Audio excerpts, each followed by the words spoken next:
일부 5장 얘기를 해볼게요. 결정, 민주주의와 전체주의의 간략한 역사. 민주주의와 전체주의의 간략한 역사. 이거를 하라리의 기준으로 나누면요. 민주주의는 오류가 있을 수 있다는 걸 인정하는 정치 시스템이고요. 전체주의는 흡사 그 초기 카톨릭처럼 오류가 있을 수 없다라고 전제하고 진행되는 정치 시스템이에요. 자, 그러니까 민주주의는 사람이 하는 일에 당연히 오류가 있을 수 있으니까는 자정장치를 많이 만들어 놓겠죠. 서로 이제 견제할 수 있는 그런 장치들을 많이 만드는 거고요. 전체주의는 뭐예요? 오류가 있을 수가 없으니까 오류가 없는 아주 뭡니까 완벽한 그런 이제 지도자 하나, 그 다음에 그런 정당 하나만 있으면 다 되는 거예요. 그들은 절대로 오류가 있을 수가 없거든요. 그래서 이제 그런 전제하에서 쭉 내용을 전개를 이제 하다가, 그리고 이제 말씀드렸다시피 깨알 같은 디테일들을 이제 쭉 얘기를 하다가요. 옛날 이제 그 역사에서 이제 좀 예를 가지고 오는 것들이 스파르타라든지 그 다음에 이제 진나라 있잖아요. 진시황제 진나라인데요. 여기서 이제 전제하는 게 뭐냐면은 우리가 요즘 말하는 전체주의 체제하고 고대의 전제정하고 완전히 동일한 건 아니라는 거예요. 그들은 전제군주였지만 전체주의를 추구하지는 않았거나 혹은 추구했어도 제대로 전체주의 체제를 만들 수가 없는 거죠. 왜냐하면 통신, 과학, 기술 이런 것들이, 교통 이런 기술들이 발달을 안 해가지고, 그러니까 네로가 아무리 폭정을 저지르고 전체주의 시스템을 지향을 했다고 해도 자기 옆에 있는 몇몇 측근이나 로마 시민들한테나 말하자면 성질을 부리는 거지, 저쪽에 어디 멀리 있는 데까지 자기가 일일이 다 감시하고 뭐하고 할 수는 없었던 거잖아요. 이제 과거에 전제정은 이제 그랬던 거고요. 현재 이제 전체주의는 완전히 이제 다른 식이라는 거죠. 왜? 바로 이 놀라운 정보 네트워크 때문에 이제 그러하다이고요. 제가 여기서 눈이 번쩍 뜨였는데 여기서부터 이제 소련 얘기를 하고 있습니다. 소련 얘기를 하고 있고요. 이 소련은 스탈린의 소련이에요. 스탈린의 이제 소련인데요. 여기서부터 이제 보면 242쪽부터인데요. 아까 그 스파르타나 이제 진나라 이제 얘기를 하다가요. 자, 1917년 혁명 이후 볼셰비키가 러시아를 장악했을 때 그들은 정확히 그런 꿈에 사로잡혀 있었다. 볼셰비키는 정확히 그런 꿈이라면 러시아를 장악하는 그런 꿈인 거죠. 볼셰비키는 무제한적인 권력을 갈망했는데 자신들이 메시아적인 사명을 띠고 있다고 믿었기 때문이다. 오류가 있을 수가 없어요. 메시아니까. 자기들은 메시아니까. 네. 자, 이거를 이제 완전히 정착시키기 위해서는 수많은 적과 장애물을 극복해야 했는데, 그러니까 엄청나게 많은 이제 권력이 필요했을 거고요.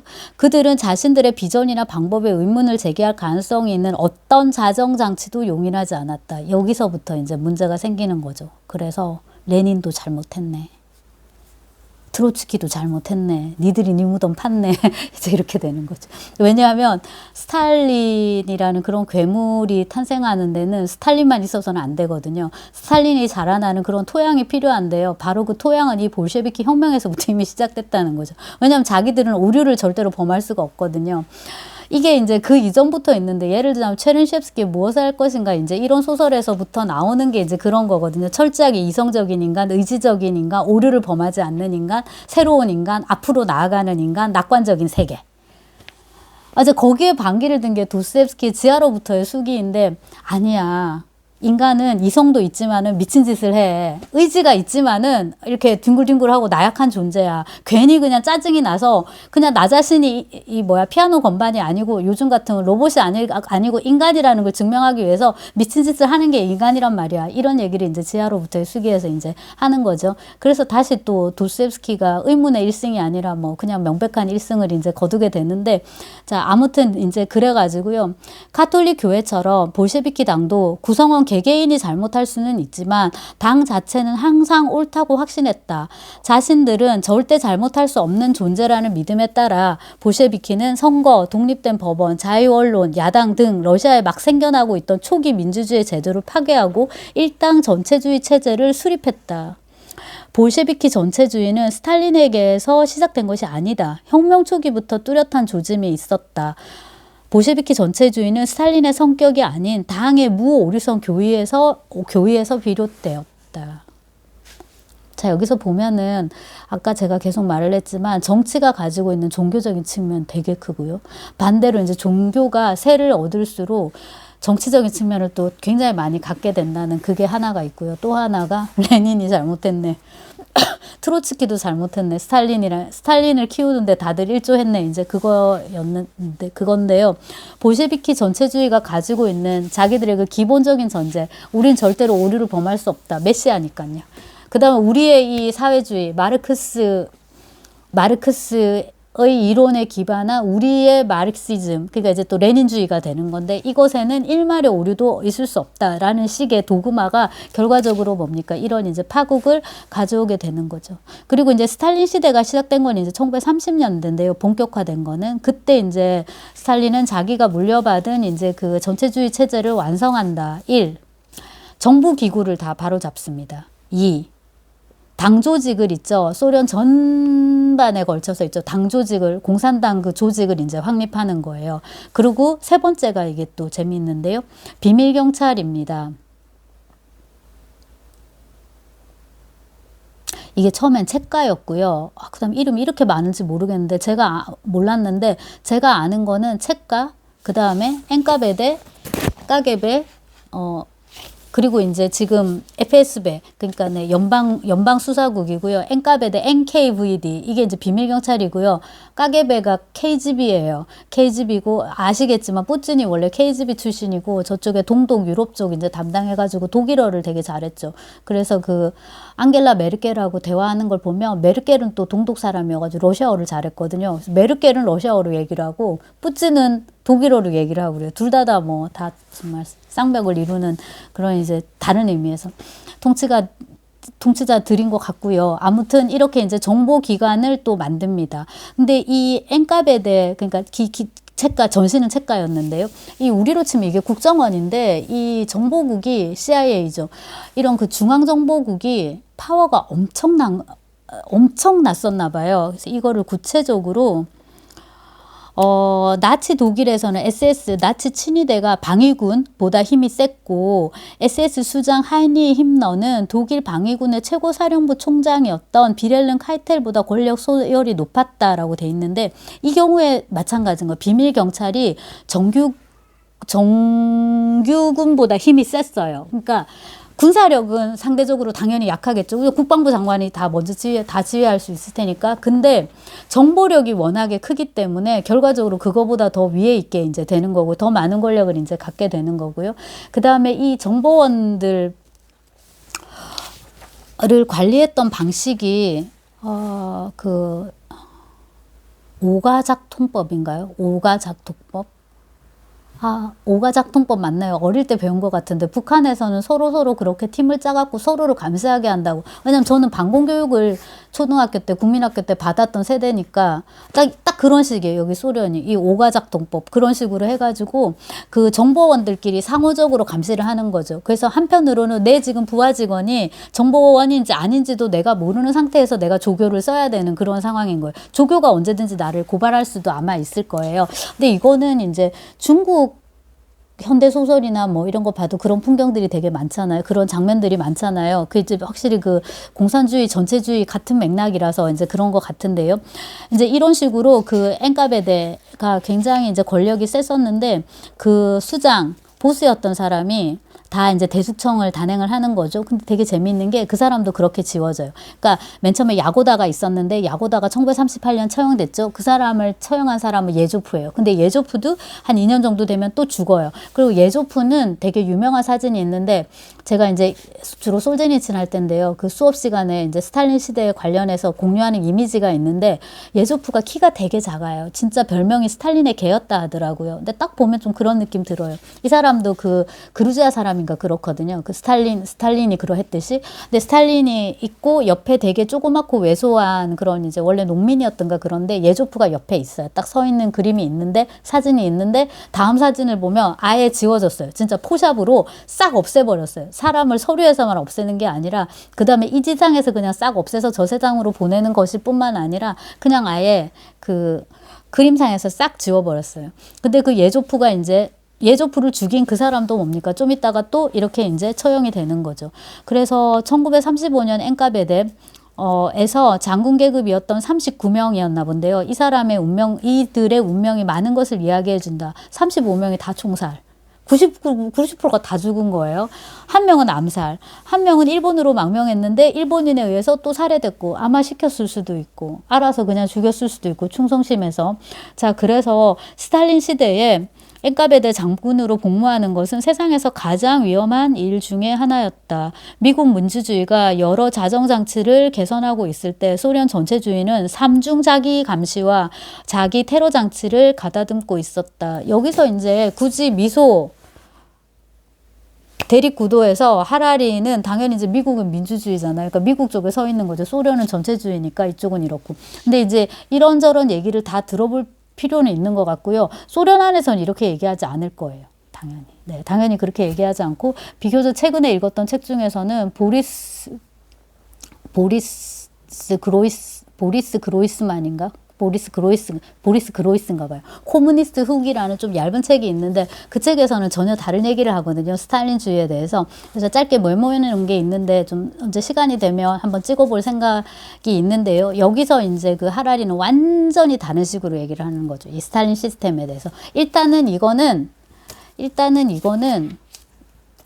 이렇게 0이 있으면 가치로 치면은 어떻게 돼요? 음수 가치가 되는 거 있죠. 플러스 가치가 있고 마이너스 가치가 있으면 딱 이렇게 했을 때 무조건 마이너스 가치가 되는 거예요. 우리가 이제 이렇게 표현할 수 있는 거잖아요. 수학적으로. 예를 들어 통장에 돈이 불어났다. 그러면 이제 플러스. 통장에 돈이 없다. 카드 빚이 많이 졌다. 그러면 이제 우리가 마이너스. 그럼 뭐 온도에 대해서도 온도가 올라갔다. 플러스. 온도가 내려갔다. 마이너스. 내 인생이 잘 풀린다. 플러스. 내 인생이 안 풀린다. 마이너스. 이렇게 할 수 있는데 스탈린의 이제 이 전체주의 시스템은 마이너스인 거고요.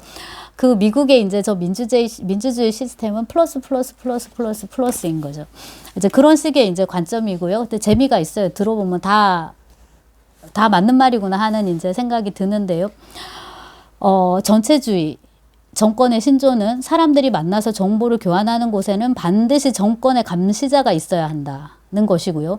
1930년대에 이것은 히틀러와 스탈린이 공유한 한 가지 원칙이었다라고 이제 곳곳에 뭡니까? 다 프락치를 이제 심어놓고요. 다 귀를 이제 열어놓고요. 이게 이제 그 불가코프의 거장과 마르가리타에서 그 밀고 하는 사람 있거든요. 네, 엿듣고 네 가서 밀고 하고 이제 그러는데 그거를 이제 그 작가가 악마를 통해서 이제 처단하는 그런 장면이 있는데 이런 밀고가 얼마나 횡행했는지를 이제 또한 보여주고요. 19세기 소설로는 이제 악령이 그게 압도적인 거죠. 그리고 이제 그런 식으로 점조직들을 만드는 거잖아요. 악령에서는 그게 그냥 소설이었는데 그냥 5인조해서 그냥 5명, 우리 하나만 있다. 이런 식이었는데요. 여기 지금 하라리가 수치를 잘 갖고 오는데 1939년에 그 소련 공산당원이 240만이었다고 합니다. 제가 감은 잘 오지 않지만 뭔가 되게 많다는 느낌이 들고요. 그 다음에 이제 전국에 이런 당 조직이 다 퍼져 있게끔 이제 이렇게 관료제를 엄격하게 이제 확립을 한 거죠. 그래서 스탈린이 어쨌거나 되게 무서운 사람이었다는 생각이 이제 드네요. 그 다음에 스탈린이 말하자면 그 히틀러보다 더 심한 것이 히틀러는 그래도 교회 조직하고 민간 기업의 부분적인 활동의 자유는 허용했지만 소련은 예외를 두지 않았다. 쭉쭉 가가지고 이들은 발전소부터 양배추 농장까지 모든 사업체, 신문사, 라디오, 방송국, 대학, 학교, 청소년 단체, 병원, 진료소, 자원봉사나 뭐 종교단체, 스포츠협회, 과학협회, 공원, 박물관, 극장 등 모든 삶을 다 이제 통제를 했다. 뭐를 하든지 간에 거기에 다 엔카베데 요원들이 다 이제 심어져 있는 거예요. 그리고 이제 그 스탈린이 단행했던 엄청난 사업 중에 하나가 이 공업화 집단 농장화거든요. 근데 말씀드렸다시피 하라리가 수치를 진짜 1920년대 중반만 해도 전체 인구의 82%가 농촌에 거주했고 소련요. 노동 인구의 83%가 농업에 종사했다. 농업 국가였던 거예요. 그 이 농업을 어떻게 관리를 하느냐 하면은 콜호스라고 이거 이거 어릴 때 열심히 외웠던 것 같은데 집단 농장을 만들거든요. 콜호즈를 만들어 가지고 모든 거를 이제 다 관리를 하는 거예요. 어떤 집에 토지가 얼마고 집이 어느 규모고 말이 몇 마리, 소가 몇 마리, 삽이 몇 개, 뭐가 몇 개, 뭐가 몇 개 이제 다 관리를 하고요. 이 모든 건 다 콜호스에서 이제 가져와서 분배를 해주거나 이런 식으로 했나 봐요. 그 다음에 이제 모스크바에서 명령이 내려와서 이 집은 양배추를 재배할지 순무를 할지 그 다음에 뭐 트랙터에 투자할지 누가 낙농업을 할지 이제 이런 거를 다 이제 결정을 하는 거죠. 근데 지금까지 되게 자유분방하게 농사를 짓고 살았던 그 러시아의 농민들이 제가 부활을 다 읽고 노트 정리를 했는데 그 톨스토이 소설 속에 나오는 농부들은 정말 노새예요. 노새. 당나귀. 말 안 듣는 당나귀. 네. 아무튼 그래서 그 고집도 정말 세고요. 그 다음에 이 귀를 아주 그냥 틀어막고 있어요. 되게 재밌는 그런 존재인데 이 사람들을 이 수백 년 동안 이제 이어온 이 농사 짓는 그 지금까지 있었던 어떤 체제가 있잖아요. 그거를 이제 스탈린이 하루아침에 이제 다 뒤집으려고 하는 거죠. 근데 법대로 되지 않는 거예요. 자, 이만큼의 생산량을 할당을 해서 가을에는 이만큼 수확을 해라고 하는데 농사라는 게 자연의 일인데 그렇게 되지가 않잖아요. 작황이 되게 나쁠 때도 있고 그 다음에 뭐 농민들이 좀 게으름을 부릴 수도 있고 여러 가지 이유가 있었을 거예요. 그래서 할당량을 채우지 못하면 정부는 경로로 반응했다. 그래가지고 사람들이 되게 많이 죽고 자연재해가 아니라 정부 정책으로 인한 인위적 기근으로요. 엄청나게 이제 많이 죽고 그 다음에 이제 그 농촌 삶의 일종의 가장 기본적인 토대라는 게 가족이잖아요. 그 다음에 이제 종교 공동체, 뭐 주말에 이렇게 교회 가고 이런 것들요. 이런 것들을 이제 완전히 다 억압해 버리는 거예요. 7년 만에. 그리고 이제 이런 식의 그 불만이 생기고 하는 것들을 다 어디로 이제 이렇게 표출하게 합니까? 적을 하나 만들잖아요. 그래서 이제 소련 사회에서 붙잡았던 게 쿨라크입니다. 쿨라크가 우리 어릴 때 그 분홍으로 이제 알았던 거잖아요. 이게 꿀락기. 복수용으로 해갖고 꿀락기. 이게 주먹인데 이게 분홍이거든요. 근데 주로 이제 복수용으로 쓰는데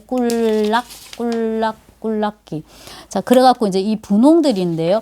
분홍을 이제 색출을 해가지고요. 분홍의 재산을 이제 다 뺏고 이 사람들은 전부 다 이제 등급에 따라서 딴 데로 이제 보내거나 수용소에 넣던가 강제 수용소에 넣던가 아니면 사형을 시키든가 이제 이런 식으로 한단 말이에요. 그래서 이거를 하라리가 어떻게 쓰고 있냐면 모스크바의 관료들과 신화 제작자들은 크라머의 마녀의 망치에서 한 수 배웠다.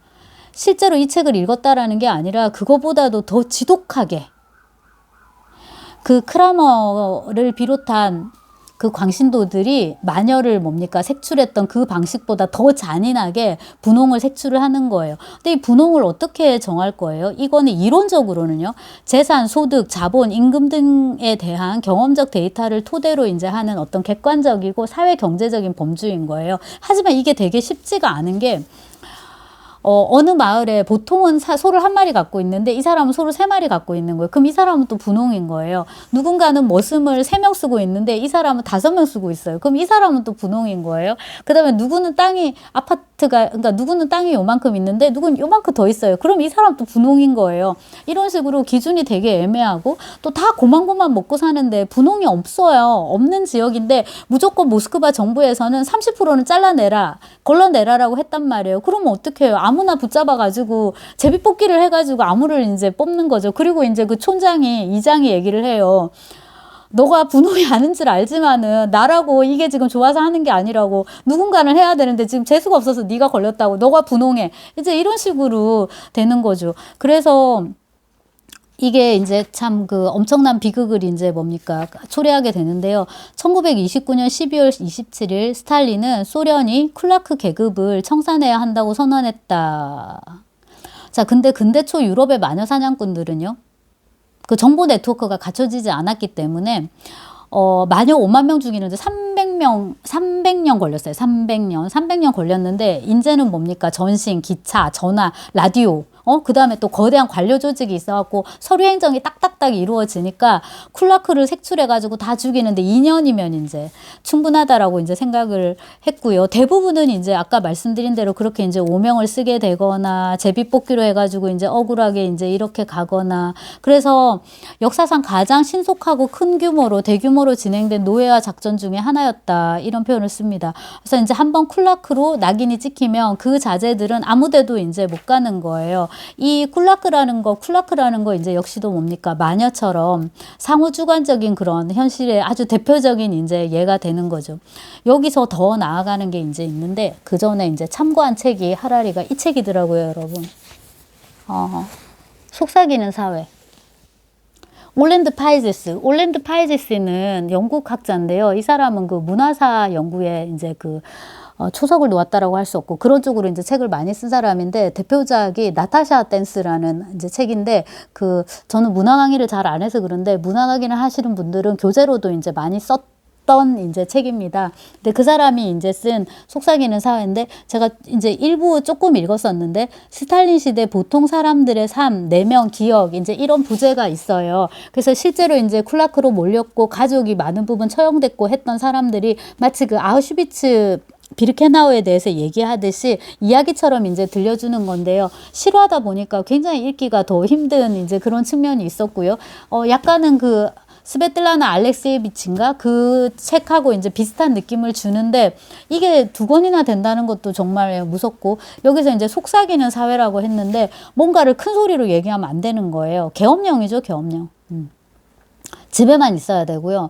뭐 4-5명 이상이 모여가지고 어떤 주제에 대해서 서로 의견을 자유롭게 주고받으면 안 돼요. 속닥속닥 하는 거죠. 그리고 제가 여기서 이제 읽은 것 같은데, 어떤 남녀가 사랑하게 됐나 했는데 둘 다 그 쿨라크의 자손들이에요. 근데 끝까지 그거를 얘기를 못 해요. 그 상대가 그런 줄 모르고 있고, 이 상대도 그거를 몰라. 밝힐 수가 없는 거예요. 그 정도로 이제 서로 이제 비밀이 이렇게 오가는데, 가족끼리도 이렇게 사랑하는 연인끼리도 이제 이렇게밖에 될 수 없었던 이유를 여기서 잘 짚어내요. 뭐냐면, 소련은 하나의 행복한 대가족, 소제목이 이런데요. 뭔 말이냐면, 스탈린은 이제 이렇게 국가 시스템을 정비를 하면서, 관료 시스템을 정비를 하면서 우리 인간 사회에서 가장 내밀한 영역, 가족이죠. 거기까지 파고드는 거예요. 네 아버지는 네 아버지가 아니야. 내가 네 아버지야. 네 어머니는 네 어머니가 아니야. 이 러시아 땅, 소비에트, 이게 네 어머니야. 이런 식으로 이제 침투하는 거죠. 그래서 가족 관계를 다 해체합니다. 지금까지 황제나 진짜 러시아 짜르도 하지 않았던 일을 스탈린이 이제 하게 되는 거죠. 그리고 이제 우리 그 공산당이 싫어요, 이승복 어린이하고 이제 비슷한 건데, 그런 식의 이제 신화를 하나 만들어내는 거죠. 파블릭 모로조프라는 이제 인물인데요. 13살이었답니다. 아버지가 쿨라크입니다 하고, 아버지가 반동입니다 하고 이제 신고를 했어요. 그리고 이제 이 아이가 죽게 되나 봐요. 근데 이 아이가 아버지를 신고해서 죽음에 이르게 했기 때문에 다른 가족들이 이 아이를 죽인 걸로, 아마 조작이겠죠? 했던 것 같아요. 그리고 이제 이 아이를 뭡니까? 하나의 이제 영웅으로 만드는 거죠. 아무리 이제 가족일지라도 그가 이 국가라는, 스탈린이 통치하는 이 소비에트 국가의 어떤 강령에 반하게 되면, 그런 이데올로기에 반하게 되면은 이렇게 고발하고 뭐뭐하고 해야 된다라고. 이거를 쿤데라도 초기작에서 이런 것들을 굉장히 시니컬하게 재밌게 잘 쓰는데, 농담이 그렇고요. 첫 장편인 농담이 그렇고요. 그 다음에 이제 초기 작품집이었던 우스꽝스러운 사랑들, 거기에 보면은 여자 교장이 한 명 나오는데, 그녀도 어릴 때 이제 그런 식으로 정치적으로 뭔가 이런 딱 분위기예요. 소련이 같은 이제 위성국가니까 그런 것들이에요. 자, 그렇고, 그 다음에 이제 당, 교회, 이제 이런 것들인데요. 이 공산당, 전체주의 시스템하고 가톨릭 교회가 굉장히 비슷한 측면이 있다라는 거예요. 근데 문제는 뭐냐면, 가톨릭 교회는 그게 그렇게 어마어마한 권력을 가지고 이제 내적으로 부정부패가 있을지언정 그것을 통해서 절대군주의 힘을 좀 누르는, 견제하는 기능을 했다라는 거예요. 근데 이놈의 전체주의는 아무것도 이것을 견제할 수 있는 게 아무것도 없는 거예요. 견제 세력이 아예. 그러니까 이제 더 극악하게 나쁜 짓을 이제 하게 되는 거고요. 자, 그래서 우리는 근대 말에 새로운 정보 기술이 대규모 민주주의뿐만 아니라 민주주의만이 아니라 대규모 전체주의도 탄생시켰다는 것을 이제 알게 되었다. 그러니까 절대적으로 나쁘고 절대적으로 좋은 건 없는 거예요. 이거를 어떻게 운용하느냐가 중요하고요. 그 다음에 이제 이건 공시적인 개념이잖아요. 여러분 통시적으로 볼 때 절대적으로 좋은 것도 없고 절대적으로 나쁜 것도 없어요. 오늘은 젊고 예쁘지만 내일은 늙고 병들게 되잖아요. 비슷하게 오늘은 굉장히 명민하고 정의롭고 이런 사람도 내일은 아닐 수 있는 거거든요. 그래서 이제 끊임없이 이렇게 견제할 필요가 있는 것 같고, 아마 그 견제의 가장 엄격한 대상이 되어야 될 것은 자기 자신일 겁니다. 네. 그래서 건강이 중요하고요, 일단. 네. 그 다음에 뭔가 이제 이상이 생기면은 병원을 가봐야죠. 짜증이 너무 많이 난다든가 또 책이 잘 안 읽힌다 했는데 알고 보니까 뇌종양 이런 얘기도 이제 들은 적이 있고, 네, 뭐 사소한 일에도 짜증이 잘 나는데 그게 우리가 이제 그 심리적 문제로 생각하지만 사실은 뇌 기능이나 그 다음에 신체 오장육부 이런 것들의 기능들이 문제가 생기면은 그럴 수가 있기 때문에 생각을 해야 된다는 거죠. 그래서 이제 이 정보가 똑같은 것이 이렇게 이제 양면을 가지고 있다. 진짜 양날검이라고 할 수 있는데, 여기 하라리가 자기 개인 경험을 얘기를 하는데 체르노빌 있잖아요. 그게 터졌을 때 입을 닫았나 보대요, 소련에서. 그래서 스웨덴에서 관측을 해가지고 이틀 뒤에 알게 됐대요. 그 근방에 왜 이렇게 방사능 수치가 높지 했더니 이제 그런 거예요. 그런데도 이 망할 것들이 빨리 불지 않고, 그 다음에 이걸 빨리 해결을 해야 될 거 아니에요. 그걸 해결하려고 하지 않고 누가 잘못했지 하고 책임 소재만 따지고 있었더라. 뭐 이런 얘기를 하고요. 나는 2019년에 체르노빌을 둘러보러 갔을 당시 원전 사고의 원인을 설명하던 우크라이나인 가이드가 한 말을 잊을 수가 없다. 이제 이건 하라리가 개인의 경험을 얘기하는데요. 미국인은 질문을 하면 답을 들을 수 있다는 생각을 가지고 자라지만 소련 시민들은 질문을 하면 곤란에 처한다는 생각을 가지고, 곤란 정도가 아닐걸요? 이게 번역이 지금 곤란이어서 그렇지 질문을 하면 죽는다는 거를 네, 주입받으면서 자랄걸요? 그리고 이제 놀라운 것 중에 하나가 만장일치 시스템이에요. 논문 심사를 할 때도 일반적으로 만장일치예요. 근데 이제 저는 2004년도 2월에 최종 이제 논문 심사를 받았고, 그때는 이미 이제 그 소비에트가 무너졌다 하면 지들은 기분 나쁠 수 있지만 아무튼 이제 소련이 없어지고 상당히 오랜 시간이 지났기 때문에 그렇게 그게 영향을 미치지는 않았지만 반대표가 하나 나왔거든요. 근데 그건 보통 내 논문에 대한 반대표라기보다는 지도교수를 겨냥한 것이기가 쉬울 텐데, 이제 정치적인 거니까. 그렇다고 해서 논문이 통과가 되는 건 아니에요. 근데 이 사람들은 만장일치에 너무 익숙해져 있었기 때문에, 심지어 이제 제 지도교수는 40대여서 젊은 편이었지만 그 다른 나이 드신 분들은 굉장히 놀란 거예요. 어떻게 반대표가 있을 수 있냐고. 그리고 이제 교수회의에 이제 학생도 같이 이렇게 우리 참가하고 하는데요. 참관을 하는 거죠. 하는데 다 만장일치예요. 그리고 질문 있습니까 하면 아무도 질문도 없고요. 무슨 질문이나 의견 있습니까 하면 아무도 없어요. 그러니까 뭐 일이 한편으로는 일사천리로 진행이 되는 것 같죠. 근데 절대 그렇지가 않아요. 자, 그래서 그런 것들의 이면에 뭐가 있는지를 이 하라리 책을 보면서 깨닫게 되었고, 자기가 오류가 없다라고 믿기 때문에 자정장치에 대한 필요성도 별로 못 느낀다는 거, 이게 이제 문제가 된다. 그럼 과학은 어땠을까? 그래서 스탈린 시대에 진짜 이 슬픈 이야기 중에 이제 하나인데요. 그 리센코라는 사람이 있었거든요. 이거는 완전 관변 작가. 로 치면 관변 작가고요. 이 사람은 관변 말하자면 과학자예요. 근데 이제 그 육종학 같은 거 그런 거 있잖아요. 뭔가 이제 식량 생산 이런 걸 하는데, 뭐 혹은 이제 가금류 이런 걸 이제 하는데, 값싸고 질 좋은 고기를 생산한다. 그 다음에 이제 빨리 자라는 뭐 벼를 만든다. 빨리 자라는 밀을 만든다. 막 이런 거죠. 그래서 이 사람은 약간 다윈의 그런 다윈이나 멘델이나 이제 이런 사람, 우리가 일반적으로 알고 있는 뭐 진화론이나 유전학이나 이런 거하고 다른 계열로 해가지고 슈퍼푸드를 만들 수 있다라는 식으로 이제 얘기를 했고, 얼마나 이게 멋져요. 스탈린 귀에 싹싹싹 들어가잖아요. 그래갖고 이제 그 리센코 주의가 완전히 판을 치게 됐고요. 그러면 이제 다른 걸 주장하는 사람은 어떻게 되는 거예요? 저 위에 보면은 평전이 있는데, 저쪽으로 있겠구나. 저쪽에 있는데 바빌로프라는 사람이 있거든요. 그 사람이 이제 대표적인 육종학자인데요. 바빌로프 외 친구들도 몇 명 있는데 다 잡아다 가도가 다 죽였어요. 왜냐하면 이제 이 사람들은 정말로 과학적으로 얘기를 하는 거예요. 우리식으로. 그 유전적으로 그렇게 잘 되지 않는다라고. 근데 이제 바른 말을 했다는 이유로 이제 이렇게 다 처단을 해버리는 거죠. 과학도 이제 이런 식으로 문제가 생기고, 그 밖에 이제 바른 소리를 하면 이제 다 잡아다가, 이제 예를 들자면 이제 비행기가 관짝이나 다름없다고. 그러니까 이렇게 사고가 많이 나는 거라고. 이제 그 얘기를 했다가 이 비행기 조종사가 사실은 2차 세계대전에서 굉장히 공을 많이 세운 사람인데 그런 얘기를 했다가 또 이제 덮어 씌울 수 있는 혐의는 되게 많잖아요. 뭐 하면 스파이고, 뭐 하면은 레닌의 적이고, 마르크스의 적이고, 뭐의 적이고, 이렇게 해가지고 이제 다 이제 이제 다 이제 죽이는 거죠. 자, 이런 식으로 해가지고 이제 그 소련이 어떤 식으로 이제 이렇게 가라앉았는지를 얘기를 하는데 이렇게 망해갔는데 어떻게 2차 세계대전을 이겼죠? 그거를 이제 그 하라리가 푸는 방식은 제가 제 말로 풀자면 스탈린이 잠깐 정신 차렸어요.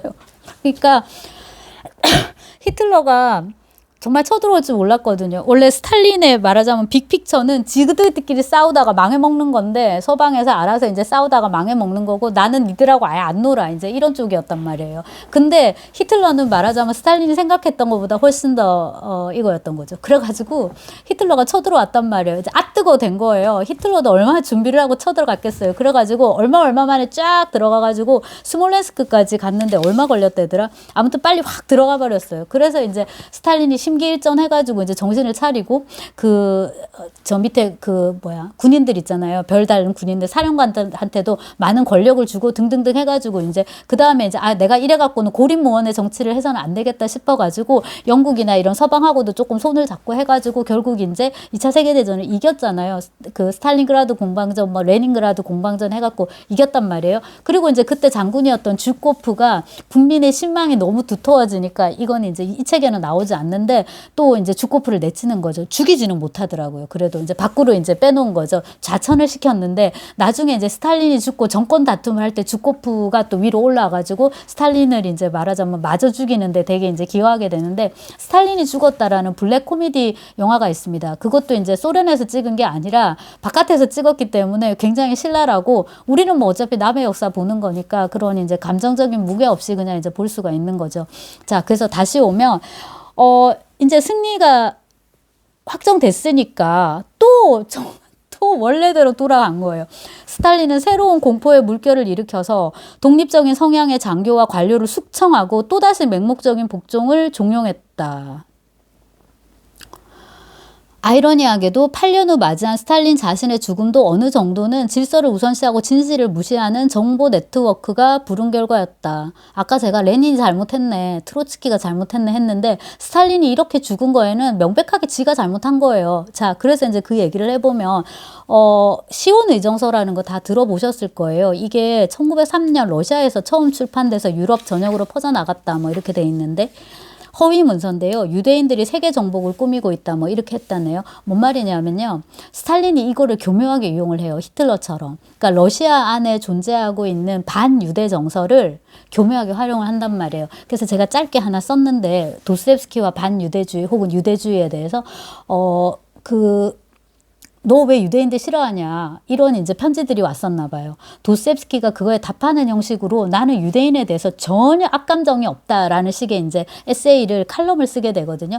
근데 이제 도스토옙스키는 예민한 사람이었으니까 그거에 대해서 이제 이렇게 반응을 뭐 하는 거는 그 사람 성격이기도 하지만 전반적인 분위기도 있었을 거예요. 그래서 그 당시에 유대주의 혹은 반유대주의가 얼마나 큰 문제였는지를 알 수 있는 거죠. 19세기 후반에. 근데 이제 이거를 그때부터 이미 있었으니까 지금 이제 1950년대, 40년대면 오죽했겠냔 말이에요. 그래서 이거를 이용하는 거예요, 스탈린이. 저 유대인들이 이제 음모를 꾸미고 저놈들은 나쁜 놈들이야. 이렇게 하는데 유대인은 머리가 좋고 똑똑하니까 러시아의 대다수의 의사가 유대인이었답니다.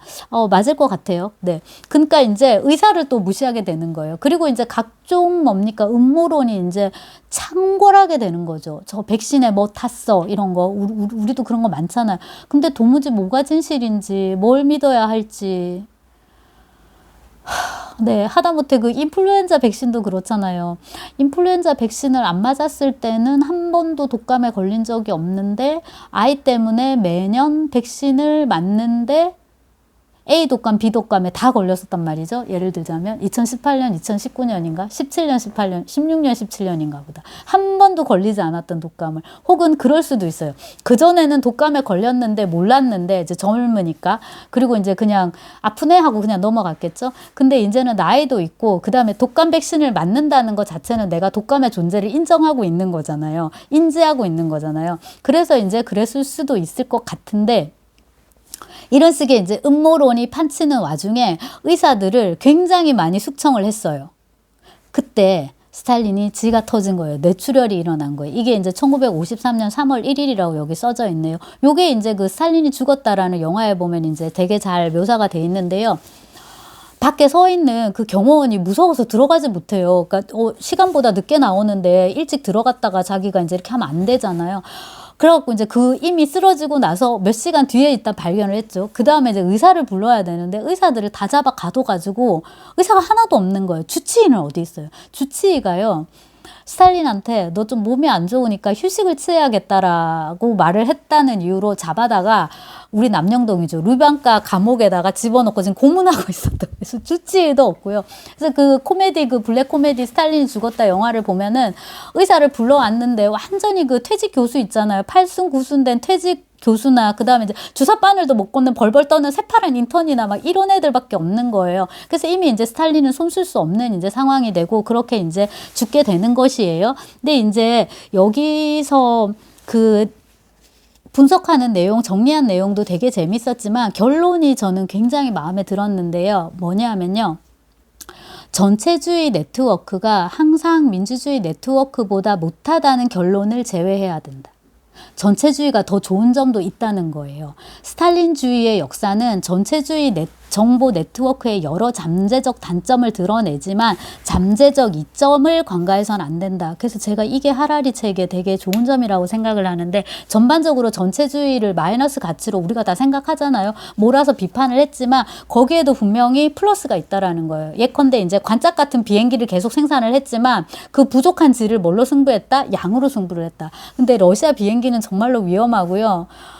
할머니들이 막 이렇게 송곳 긋고 있어요. 착륙하면 비행기 사고 안 나고 무사히 도착해서 너무 다행이다는 식으로. 근데 이제 그런 식의 삶에 익숙한 사람들인 거죠. 그 소비에트 시절을 그렇게 살아왔으니까. 자, 그 다음에 이제 그 스탈린이 가졌던 어떤 카리스마 이런 것도 생각할 수 있겠죠. 이런 통치 시스템에서 뭡니까? 아무도 이제 또한 이제 반기를 들지 않았으니까. 그러니까 우리가 볼 때 99% 나쁜 것도 어쩌면 1%의 좋은 점이 있는 거고요. 그 좋은 점을 살린다면은 그것도 좋은 것이 될 수도 있는 거예요. 비슷하게 사피엔스에서 하라리가 제국주의에 대해서 꽤 멋진 말을 했었어요. 그러니까 이 제국주의가 우리가 되게 나쁜 것처럼 얘기를 하지만 그리고 제국주의가 나쁜 짓을 많이 했으니까요. 노예도 굉장히 많이 만들고 착취도 심했고요. 뭐 이루 말할 수가 없죠. 아프리카나 아메리카나 뭐 이런 대륙에서 저지른 만행들 그렇고 우리는 이제 우리가 일본하고 이제 그런 관계가 있으니까 당연히 이제 제국주의에 대해서 마이너스 가치라고 이제 제국주의를 매기게 되는데요. 사실 그 어리버리한 뭡니까? 어리버리하고 덜 떨어진 그런 여러 개의 나라가 난립하느니 차라리 시스템이 잘 갖춰진 하나의 거대한 제국이 생기는 게 나을 수도 있는 거예요. 그러니까 로마 제국 그런 식으로요. 대영 제국 이런 식으로요. 그래서 그거를 무시할 수가 없다라는 거예요. 그래서 항상 그 양면을 볼 수 있게끔 해준다는 점에서 하라리의 책이 되게 마음에 들고요. 그래서 결론이 이거예요. 스탈린주의가 진실을 무시했기 때문에 실패했다거나 스탈린주의는 결국 실패했으니까요. 다시는 그런 종류의 체제가 등장할 수 없다고 생각한다면 이거는 너무 순진한 것이다. 질서를 듬뿍 넣고 진실은 약간만 첨가해도 정보 시스템은 잘 굴러갈 수 있다. 스탈린주의가 정말 더러웠다, 나빴다, 도덕적으로 엉망이었다. 그래서 저것은 반드시 필패, 반드시 망한다, 필패할 것이다 라고 믿는다면 이건 정말 우리의 오산인 거예요. 그렇게 생각하고서 이렇게 손을 놓고 있으면 안 된다. 그래서 그 오바마가 우리나라에 대해서 한 말 있잖아요. 한국을 보라고. 민주주의를 지켜가는 거는 정말 힘든 거라고. 자, 비슷한 얘기를 이제 하고 있고요. 이렇게 재미있는 챕터였어요. 그리고 이제 냉전 기간에 그 반도체 있잖아요. 거기가 서구는 굉장히 많이 발달을 했는데 소련은 그렇지 못했는데 그 이유 중에 하나가 바로 이런 식 비밀 스럽고 하향식이고 상명하복 이런 식이고 군사지향적이고요. 그러니까 창의성을 발휘할 어떤 여지가 없다라는 거 이제 이런 거. 그 다음에 이제 정리를 하는 게 요 일부잖아요. 일부를 정리를 하는 게요. 지금까지 역사상 모든 정보 네트워크가 인간 신화 제작자와 인간 관료제에 의존해 작동을 했다. 그쵸? 양피지에 썼던 뭐 파피루스에 썼던 종이에다 썼던 뭐 어쨌든 간에 이건 다 사람이 쓰는 거예요. 관료제도 마찬가지죠. 아까 제가 말씀드렸듯이 뭐 편집위원회도 그렇고 엔카베데도 그렇고 뭐도 그렇고 그 안에 다 사람이 들어가 있잖아요. 그러니까 다 인간의 몫이었던 거예요. 뭐 마녀를 잡아다가 뭐 정하고 체포하고 이런 것도 다 인간이 하는 거였는데, 하지만 이제부터 인간은 디지털 신화 제작자들, 디지털 관료들과 경쟁해야 한다. 그래서 인간 신화 제작자와 디지털 신화 제작자들의 대비가 시작된 거죠. 인간에서 디지털로 간 거예요. 진짜 유기 생명체에서 이 무기 시스템으로 이월하는 이제 이런 혁명이 말하자면 일어난 거고요. 21세기에 정치가 분열된다면 민주주의와 전체주의 사이의 분열이 아니라 인간과 비인간 사이의 분열일 것이다. 인간과 비인간 사이. 이런 이제 오거닉 생명체와 인오거닉 뭐였죠? 인오거닉 시스템 뭐 하나 중간에 더 들어갔었는데 그 인터뷰 내용 보니까 그 사이에서의 어떤 분열이 될 것이다라고 이제 얘기를 했었는데요. 그게 이제 2부의 내용으로 가서 비유기적 네트워크가 될 거예요. 제가 지금 이건 읽지 않았는데요. 아마 뒷부분은 별로 재미있게 읽지 않을 것 같아요. 왜냐하면 저는 별로 안 궁금하거든요. 별로 안 궁금해요. AI 이런 거 그렇게 궁금하지 않고, 로봇 보니까 뭐 만들어가지고 잘 뛰고 뭐 착지하는데 약간 밀려가지고 딱딱 이렇게 딱 균형 잡고 하는 거 보니까 재미는 있더라고요. 그리고 SF도 재미가 있어요. 그리고 이제 어벤져스를 이제 봤어요. 이제 하도 소문이 많아서 그래도 하나는 봐야지 싶어가지고 1부 1편 아이언맨 나오는 거 봤는데 하나 보니까 계속 보게 돼가지고 인피니티 워도 보고 싶고 지금 엔드게임도 보고 싶고 뭐 예 그런데요. 그 타노스는 타나토스에서 왔나 봐요. 아무튼 이제 그렇게 SF 보는 것도 뭐 좋아하고 그런데요. 그렇게 미래가 그렇게 궁금하거나 그렇진 않아요. 저는 오히려 이 역사 쪽 지나온 것들이 더 재미가 있고요. 지금 현재 이 모습이 이제 좋은데 그래도 아마 이 책은 마저 읽게 되지 않을까 싶고요. 혹시 이제 재밌는 얘기가 있으면 더 찍도록 할 건데요. 끝으로 하고 싶은 말은 이 책이 두께가 이런데요. 이만큼이 여러분 서지예요. 서지. 레퍼런스예요. 그리고 이제 예를 들자면은 아까 스탈린이나 소련에 대해서 얘기하는 거 관련해서 지금 이 책은 각주가 아니라 미주 방식을 취합니다. 각주는 이 페이지에 바로 이렇게 주석이 달려 있는 거고요. 미주는 다 본문이 다 나오고요. 여기는 번호만 적혀 있고 맨 끝에 주석을 다 모아 놓은 거거든요. 그래서 미주 형식을 취하고 있는데 이 빽빽한 레퍼런스 를 보시면